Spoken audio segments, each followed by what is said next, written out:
Metroid Prime is out after years of waiting, and it's controversial to say the least.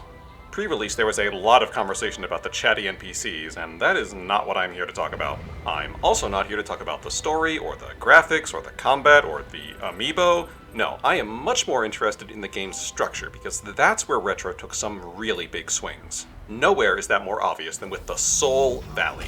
This vast expanse of sand defines the entire game, and I have to say, it's an odd choice. I've been driving around this thing all week, and I need to talk about it. In this video, I'm going to look at the structure of Metroid games of the past and how Prime 4 breaks from tradition and answer the question, what does this desert do for this game? Does it work? Let's get into it.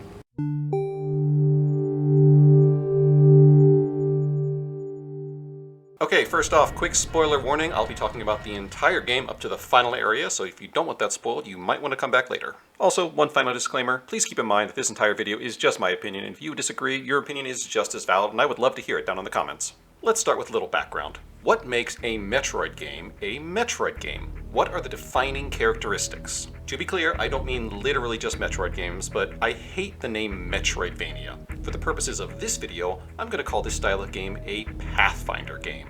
Let me define specifically what I mean by that.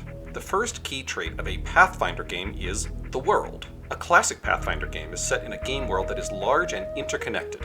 They can often feel large and intimidating, especially early on. A Pathfinder game should be full of locked doors and other obstacles that a player can't overcome at first. There should be upgrades scattered around the world that give the player new abilities. These could be weapons or traversal abilities, but the real key is that they should allow the player to access parts of the world that they could not access before. That's the crucial point for what I define as a Pathfinder game, a world that opens up as you gain new abilities. There are a lot of games that are structured this way now, but the classic example is Super Metroid. This is the game that defined the genre. The world of this game is finely crafted. Every obstacle is carefully placed so that a player can only get so lost, especially early on. At the beginning of the game, it is doing everything it can to carefully shunt you from one area to another without a player being consciously aware of it. Along the way, you'll encounter doors you can't open, blocks you can't destroy, and jumps you can't make.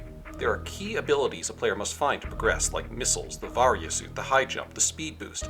Each of these gives Samus the ability to reach new areas. Crucially, the world should also be non-linear. The path forward should not always be in front of you, it should often be an obstacle you passed earlier. When done well, there should be a spark of memory that says, I know exactly where to use this ability. That moment where you suddenly understand how the key you just found can also unlock a lock that you didn't understand earlier is unique to this kind of game. Along the way, there will often be smaller optional upgrades like energy or missile tanks that don't unlock anything but do make the player more powerful, more able to survive the world. The thing that makes a game like this really satisfying is that you can see yourself getting stronger as the game goes on. You get new abilities to let you overcome previous obstacles. You unlock more parts of the world in ways that feel organic. You do have to backtrack, yes, but each time you return to an area, you should have abilities that make it easier to traverse and allow you to unlock new paths or rewards. When a Pathfinder game is very well constructed, all of this feels seamless and organic.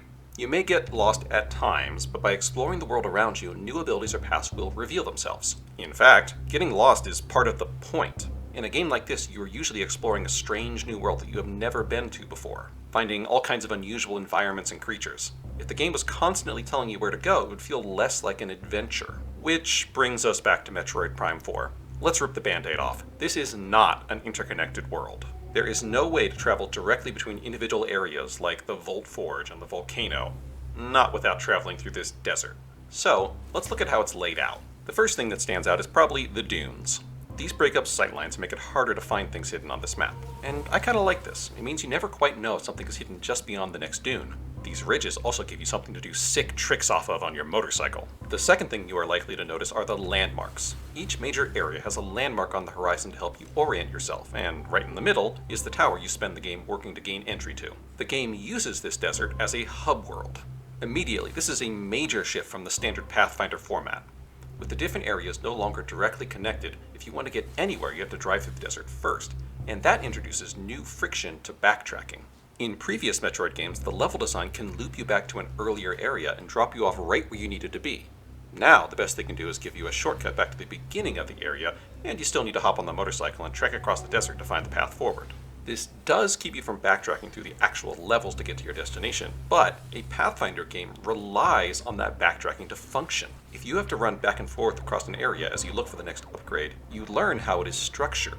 You start to notice points of interest you will need to know later. Worse, the game wants to pretend it's an actual open world.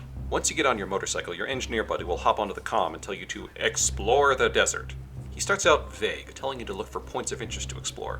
The only problem is, he's kind of lying. There aren't really multiple paths to explore. There aren't multiple routes through this game. There is one correct path. Unless you are lucky, your experience of exploring will be finding things in the desert you can't interact with or go into a level that you don't have the ability to get very far in yet. Now, I will concede that this is similar to a traditional Pathfinder game in that you are encountering obstacles that you can't clear yet, but the difference is that there are so many open at once and they are all so spread out.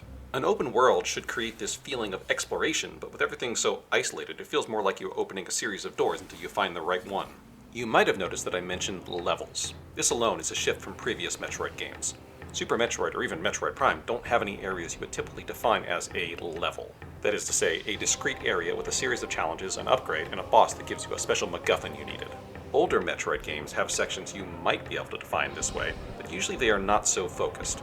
Sure, Ridley's lair is fairly straightforward, but most parts of the game are much more nebulous in structure. In fact, these levels almost feel like they were ripped from an entirely different series. I'm certainly not the first person to recognize that these feel like something straight out of Zelda. It's not a perfect match, but these four main areas feel a lot more like a Zelda dungeon than Brinstar. And look, I love Zelda. There are few gameplay experiences I cherish more than a well-designed Zelda dungeon. In fact, I'd say that their absence is the biggest flaw in Breath of the Wild and Tears of the Kingdom. But a Zelda dungeon challenges players to use a completely different set of skills from a Pathfinder game. Both genres are about understanding the world and solving puzzles to progress, but Zelda typically isolates the dungeons from the rest of the game, while a Pathfinder expands that navigation piece to the entire world. Rather than asking you to remember how a few rooms all fit together, a game like Super Metroid asks you to understand how the entire map is put together. For a classic example of this from Super Metroid, to get into Meridia, the game's water area, you have to recognize that this pipe leads right through it. Further, you have to recognize from the adjacent rooms that you can break this pipe using a power bomb. This is a clever but tricky puzzle that really requires a player to understand how the world is put together and that everything is connected. But you know what? On the other hand, there's no real reason that Samus can't have her own Zelda dungeons to solve. You could, if you wanted, take Samus's abilities and spread them out across a series of dungeons. That's almost what they do here, but they are still clinging to the traditional Pathfinder formula in some ways.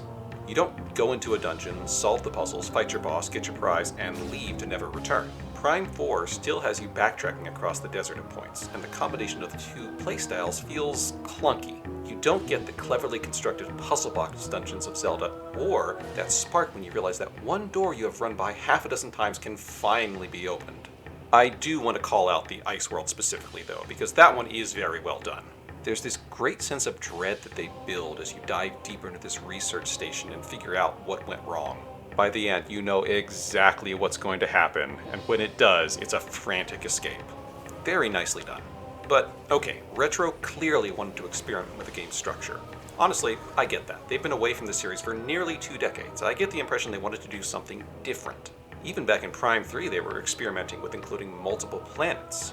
So, if they are going to go through the trouble of putting a big open hub in the game, it had to have a reason. So, what was it? What is actually in this desert? Well, the levels we talked about already. They're mostly hidden off in the 4 corners of this map. Between that, hidden among the dunes, we have a few different things to find. First up are these shrine things. These are small, discrete challenges that test one of Samus's abilities and reward you with a beam upgrade. Wait, that sounds very familiar. Yeah, it's basically the shrines from Zelda. I will say that these give you much more substantial rewards than a heart container, but there are also a lot less of them. Only 6 in total across the entire game. Next up, we have these 3 locks, one for each of the elemental weapons you unlock. These are very simple. You just shoot the thing on the floor and this fancy mechanism pops up to reward you with a bike upgrade. This is nice, but very unnecessary. There are also a few missile tanks hidden in the sand, visible only by the glow they give off. For my money, the most interesting thing hidden in this desert are these buildings that were apparently transported here by the same force that brought you. These are a bit more substantial, and I also like that they clearly stand out as out of place in this game. It reinforces this idea that you were brought here against your will. They usually have an upgrade for Samus hidden inside, but more importantly, they also have these robot parts. We need to talk about these robot parts. If you explore the world, you are likely to run across these pretty quickly. They're usually hidden in creative ways, and I like that. There's the hand that needs electricity to get it free, the chest plate that is crushed under a truck, the leg just sitting out of reach. I really like this concept. The game shows you the incomplete mech early on and clearly indicates that it's partially functional, so it's not a huge leap of logic that you'll need to repair it eventually. Unfortunately, this game takes a long time to catch up to this leap in logic. Until the very end of the game, you'll be driving past these robot parts again and again without any acknowledgement or comment from your support team.